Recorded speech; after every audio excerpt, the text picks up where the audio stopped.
Hello, everyone, and we got some interesting crypto news. Yes, Bitcoin has a lot to gain from the FOMC meeting today and tomorrow, depending on the interest rates and how bearish or dovish Jerome Powell is. But I think once this is over, some of the apprehension and fear will be over and Bitcoin will rise unless the inflation went up a lot. So the reason is that the spot Bitcoin ETFs sucked up 2 months worth of Bitcoin mining produce within 2 weeks. So that's right, 2 months of Bitcoin mining, like the Bitcoins earned from mining, have all been swept up. The miners are kind of dry at this particular point because of the big inflows. And basically, it was just a huge inflow day or inflow week for Bitcoin. So the inflows were approximately $1.83 billion, and the 11 ETFs bought 25,729 Bitcoin in the trading week between June 3rd and 7th, around 8 times more than the 3,150 new BTC mined over the same time. So essentially, in 2 weeks, they sucked up 2 months of Bitcoin mining. Obviously, Bitcoin mining is the main way that new Bitcoin, well, the only way that new Bitcoin enters the market. So all the new Bitcoin that entered the market over the last 2 months have been bought in a very short amount of time.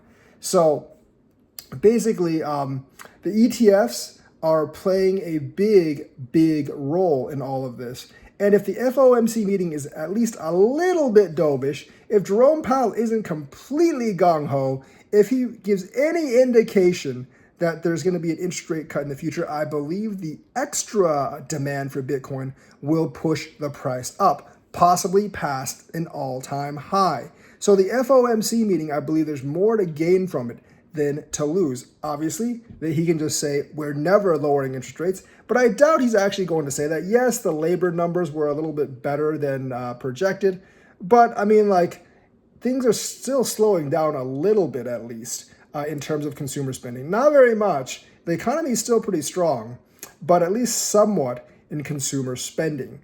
So the thing is, like, the ETFs are just buying hand over fist right now. I think we're kind of past that time when, like, you know, the big companies have kind of like passed that window where they have to get paperwork done and like they have to wait X amount of time before they can buy new assets. I think the institutional inflows are definitely in. Yes, there's still some spot Bitcoin sales, but the Bitcoin mining thing, like, they're not producing enough Bitcoin to meet demand.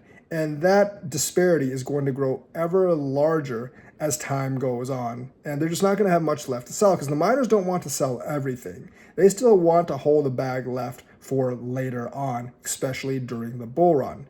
So yes, the FOMC meeting could be a huge boon to Bitcoin price. The other thing I want to talk about is base TVL.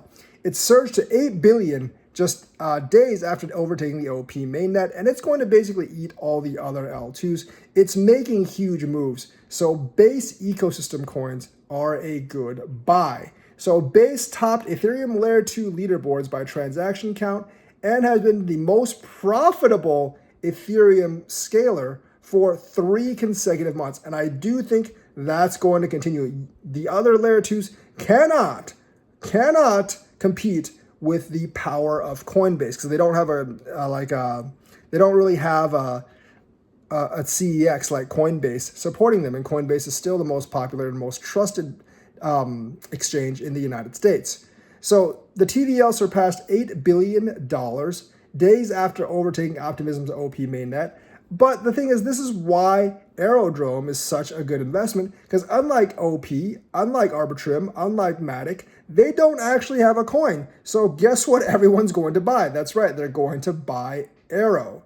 So definitely, like, get some base if you're acquiring new coins. L2 Beat data shows that TVL as of June 10th is 8.05 billion, including 2.14 billion of canonically bridged value, assets locked on Ethereum to be represented on Base, and 5.92 natively minted assets. So that's pretty huge. The Coinbase supported chain surpassed OP mainnet as the largest chain within the superchain ecosystem last week, and is now the second largest Ethereum scaler in TVL, trailing Arbitrum's 18.27 billion. It has a while to go before it catches up with Arbitrum, but I believe it will do so because Arbitrum simply does not have the same support Coinbase Base does. And also you got to remember, like, the Base tokens are probably more likely to get onto Coinbase than the Arbitrum tokens.